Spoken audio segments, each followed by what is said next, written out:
capitalism, I think of it as really just being about any system where there's private ownership of property and the means of production with public policy protecting those rights of ownership. Capitalism is about a dynamic economy that leads to individual freedom. That's what this is about. Capitalism is sort of like democracy. It's a horrible system except for every other system.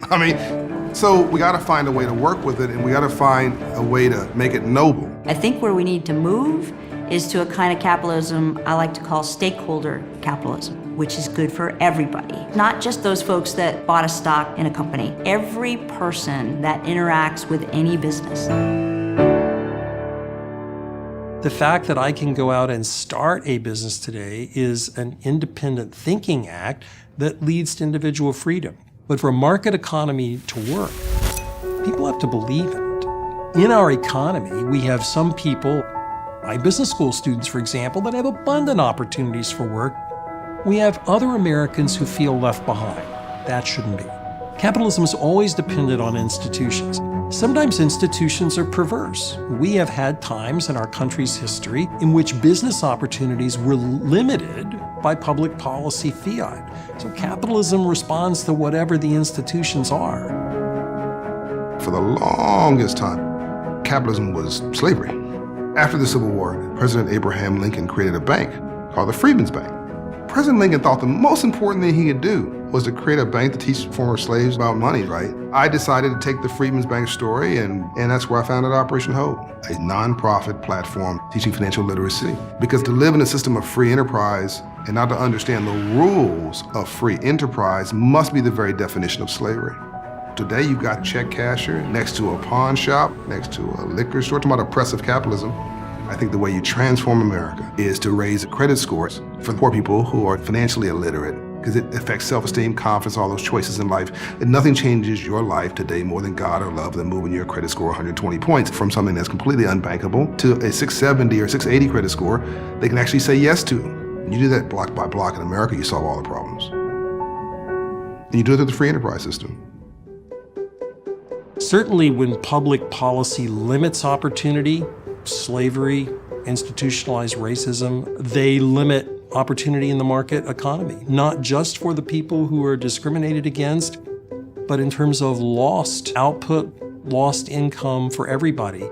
But when I think about that opportunity, I can't help but think about half of the population who are women. I don't think women have access to capitalism in a way that they should.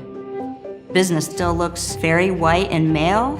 Only about 1.5% of the total world's capital is managed by women. That's not good. My parents came to this country over 50 years ago from India with $8 in their pocket, not unlike a lot of other immigrant stories. And my mom built a residential real estate business. So I thought about the United States of America as the place for opportunity. And when I think about what capitalism is, I think about the entrepreneur and I think about the innovator. Capitalism is this sense of the human spirit in pursuit of their unbounding potential, which is why I started Girls Who Invest, to increase the number of women in portfolio management and senior leadership roles in the asset management industry. More gender diverse teams bring better outcomes. This is not just about social good. This is about making more money across the board. Capitalism in this country it's limitless.